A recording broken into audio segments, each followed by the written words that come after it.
હવે મિત્રો વાત કરીએ આપણે દિન વિશેષની. હવે અહીંયા એક પ્રશ્ન એવો છે કે નૈઋત્ય ખૂણામાં એટલે કે વાસ્તુશાસ્ત્રના આધારે નૈઋત્ય ખૂણાની અંદર દરવાજો છે અને ઈશાન ખૂણામાં ટોયલેટ છે.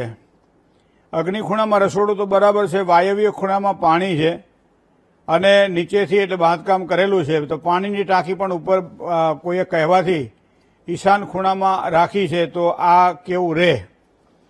હવે આ પ્રશ્નના જવાબમાં જો આપણે વિચાર કરીએ તો આપણે જે કોઈ પણ ઘર હોય ને એ ઘરનું ક્ષેત્રફળ એટલે આખું ચોરસ લંબચોરસ હોય, સ્ક્વેરમાં હોય, અમુક ખૂણાઓ કપાતા હોય, આ બધી વસ્તુઓ આપણે ધ્યાનમાં રાખતા હોઈએ છીએ.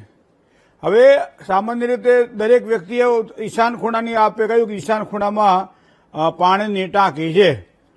હવે પાણીની ટાંકી તો ભરેલી જ રહેવાની એટલે વજન તો રહેવાનું જ. તો એક વસ્તુ આ. બે ત્રણ વસ્તુ એવી વિચારવા જેવી છે. ઘણા લોકો એમ કહે છે કે ઈશાન ખૂણાની અંદર ભગવાનનું મંદિર હોવું જોઈએ. તમે વિચારો છો ને આવું કે નવું ઘર લઈએ ને ત્યારે ઈશાન ખૂણામાં ભગવાનનું મંદિર રહે એવો પ્રયત્ન કરીશું. હવે ઘરનું મંદિર કેવા પ્રકારનું હોવું જોઈએ પહેલાં તો આ નક્કી કરવું પડે, કારણ કે આ તો ઈશાન ખૂણો છે. ઈશાન ખૂણો એટલે માથું થાય.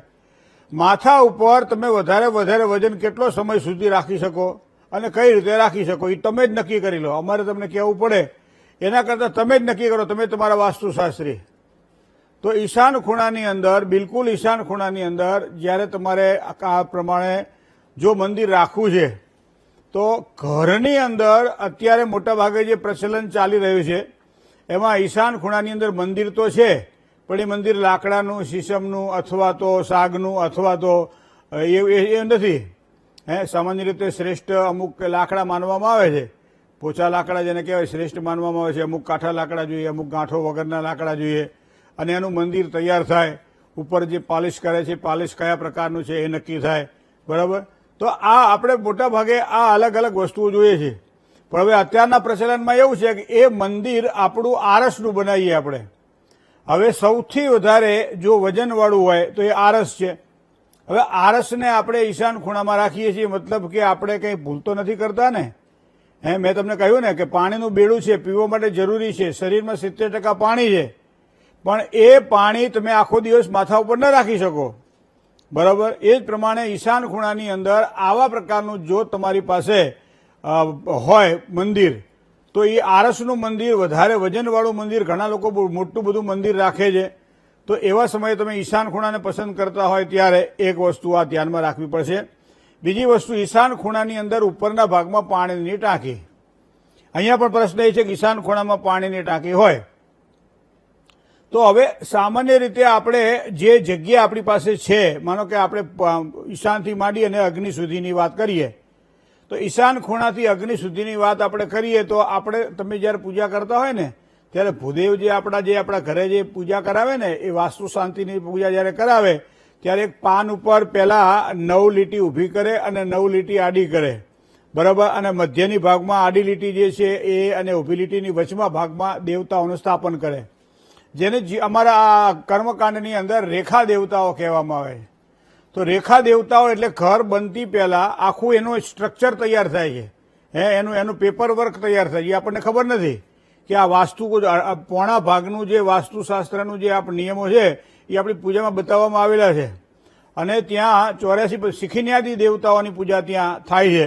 તો આ આપણે જોતા હોઈએ છીએ. આપણને બીજી ખબર ના પડે પણ આપણે જોતા હોઈએ છીએ કે આ પ્રમાણે આપણે એક પાનની અંદર 10 લીટી આડી અને 10 લીટી ઊભી બનાવે છે એટલે એની બોર્ડર પણ આવી જાય. આમ 9 લીટી અંદરના ભાગમાં આવે. હવે તમે કોઈ પણ વાતમાં જ્યારે આ રીતે ઊભી કરો અને આડી કરો અને એ જે ખાના જે પડે છે એ તમે જોજો કે આમ 9 ખાના પડે અને આમ 9 ખાના પડે. તો આ 9 ગુણ્યા 9 બરાબર 81 થાય. બરાબર છે? તો હવે આ 81 પદ વાસ્તુ જેને કહેવામાં આવે છે. તમને ખબર છે જો 4 પદ વાસ્તુ હોય, 8 પદ વાસ્તુ હોય, 16 પદ વાસ્તુ હોય, 32 પદ વાસ્તુ હોય. અલગ અલગ પ્રકારે વાસ્તુઓની સંજ્ઞા બતાવવામાં આવેલી છે. હવે એ પ્રમાણે ફેક્ટરી હોય તો એના માટે અલગ જોવાનું હોય, ઘરનું હોય તો અલગ જોવાનું હોય, તમે પોતાના જે કહેવાય કે ઓફિસ બનાવવાની હોય તો એનું અલગ જોવાનું હોય. આ બધી રીતે અલગ અલગ પ્રકારે આપણે વાસ્તુશાસ્ત્રને જોતા હોઈએ છીએ. ભૂમિના ચયનથી માંડી અને સ્ટ્રક્ચર એટલે બાંધકામ સુધીની બધી બાબતોને ધ્યાનમાં રાખીને પછી આપણે પૂજા કરાવીએ છીએ. કાં તો કોઈએ તૈયાર આપણને મળેલું હોય ને આપણે લઈ લઈએ અને પછી એની અંદર પૂજા કરાવીએ છીએ.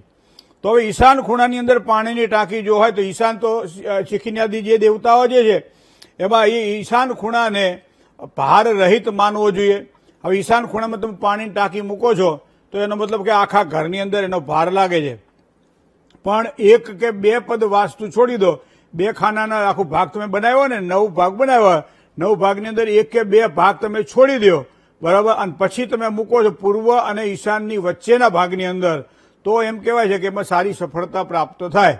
હવે બીજું તમને કહું, સામાન્ય રીતે આમ આપણે જે જોઈએ ને એમ આમ ત્રાસમાં પણ આપણે જોતા હોઈએ, કારણ કે આ બધું બ્રહ્મથી મપાય છે. બ્રહ્મ ભાગ જે આવે ઘરની અંદર એ બ્રહ્મ ભાગની અંદરથી મપાતું હોય છે. એટલે એ આખી એક રેખાઓ જે છે એ બ્રહ્મ ભાગની અંદર પણ આવતી હોય છે.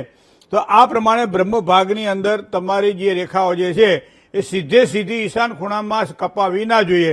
સહેજ આ બાજુના ભાગમાં એટલે કે પૂર્વ દિશા તરફ આપણે એ મકાનને આપણે લઈ શકીએ છીએ પાણી ટાંકી. હવે બીજો પ્રશ્ન એવો છે કે ભાઈ નૈઋત્ય ખૂણાની અંદર મારે દરવાજો છે, તો હવે આપણે દક્ષિણ દિશાના દરવાજાને ખૂબ જ નિષેધ માનવામાં આવે છે. હવે નૈઋત્ય ખૂણાના દરવાજાને એમ કહેવાય છે કે ત્યાં દરવાજો ન રાખવો જોઈએ, ત્યાં વધારે પડતું વજન રાખવું જોઈએ, બારી બાયણા જારી ઝાપા કરતા આમ મોટું બાંધકામ હોય એવી દિવાલો ઊંચી, સૌથી ઊંચી દિવાલો રાખવી જોઈએ. પણ આ કઈ જગ્યાએ? હવે આ તો સહજ છે ને, કઈ જગ્યાએ રાખવું?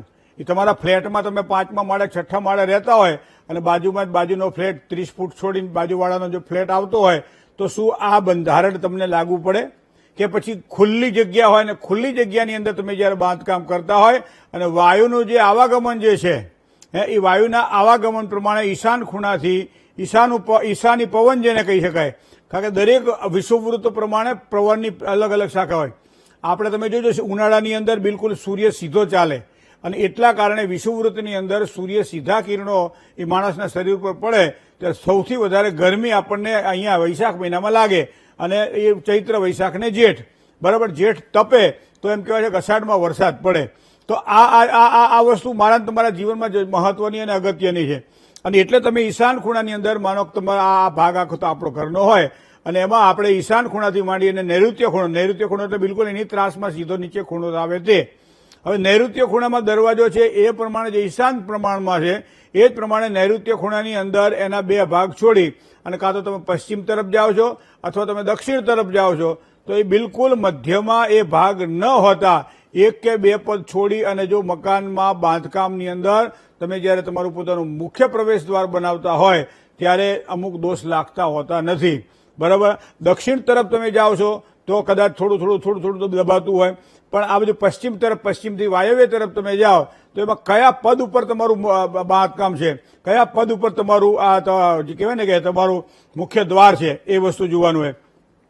હવે બીજી વાત તમને કહું કે આ પ્રમાણે વાત કરી છે તો એક બીજી વાત તમને કરી દઉં કે દરવાજાઓ મોટા ભાગે તમે જુઓ મુખ્ય પ્રવેશ દ્વાર છે ને એ તો હંમેશા મોટો જ હોવો જોઈએ, બરાબર છે. બધા કરતા મુખ્ય પ્રવેશ દ્વાર મોટો જ હોવો જોઈએ. અને બીજું મુખ્ય પ્રવેશ દ્વારની અંદર લાકડાનો જ ઉપયોગ કરવો, આ બે વસ્તુને ધ્યાનમાં રાખજો. બીજું મુખ્ય પ્રવેશ દ્વારને નીચે જ્યારે આપણે જે કહેવાય ને કે જે આપણે બનાવીએ છીએ અને એન્ટર થવા માટે, બરાબર, તો એ ઉંબરો જે છે ને એ મોટાભાગે બ્લેક કલરનો લોકો પસંદ કરતા હોય છે, પણ પ્રવેશ દ્વારની અંદર જ આ કાળા કલરનો ઉપયોગ ન થાય એનું ખાસ ધ્યાન રાખવું પડશે. અને એટલા માટે રાખો કલર જેને કહી શકાય તો એ પ્રમાણે તમે લાલ કલર લઈ શકો છો, લીલો કલર લઈ શકો છો, બરાબર. તો મુખ્ય પ્રવેશ દ્વાર હંમેશા જેટલો તમારો દરવાજો છે એ દરવાજાના ભાગને, ઘણા લોકો આટલી નાની એવી પેલી કરી અને પછી દરવાજો કરી, એમ નહીં. તમારો મુખ્ય પ્રવેશ દ્વારનું જે લાકડું જે છે જે તમારી 12 શાખ જેને આપણે કહીએ એ 12 શાખની અંદર જેટલો તમારો ભાગ છે એટલા જ ભાગની અંદર જો તમને આ જોવા મળે દરવાજાની નીચેની પટ્ટી તો એ ઘરની અંદર એમ કહેવાય છે કે લક્ષ્મી કાયમ નિવાસ કરે છે. એનું કારણ કે એનું પ્રવેશ દ્વાર છે.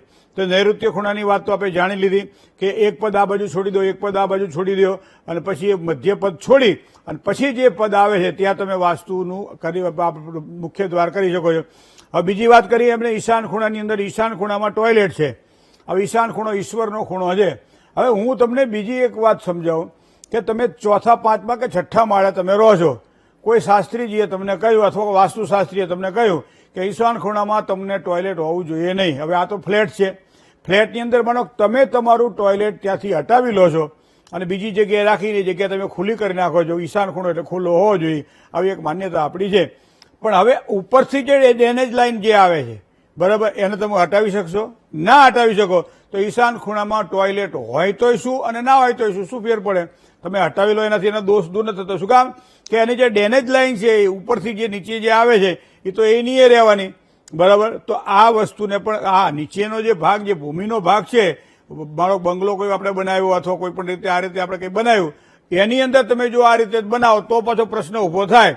પણ 2 માળ 3 માળ કે 4 માળ અથવા ઉપર તમે જેટલા જાઓ અને પછી માનો કે ઈશાન ખૂણાની અંદર તમને કારણ કે પછી તો શું છે કે જે ડ્રેનેજ લાઇન દ્વારા જ બધું જ જે ગટરમાં પાણી બધું જતું રહેતું હોય છે, ત્યાં તમારા જે ફ્લેટ જે છે એમાં કોઈ પાણી રહેતું હોતું નથી. તો આ બીજો તમારો ભાગ થયો કે ઈશાન ખૂણાની અંદર પણ સારા વાસ્તુશાસ્ત્રની ઈચ્છા પ્રમાણે નહીં, પણ શાસ્ત્રમાં બતાવેલી મર્યાદાઓ પ્રમાણે જો તમે એનો ઉપયોગ કરી, બુદ્ધિનો ઉપયોગ કરો, વર્તમાન સમયને ધ્યાનમાં રાખો.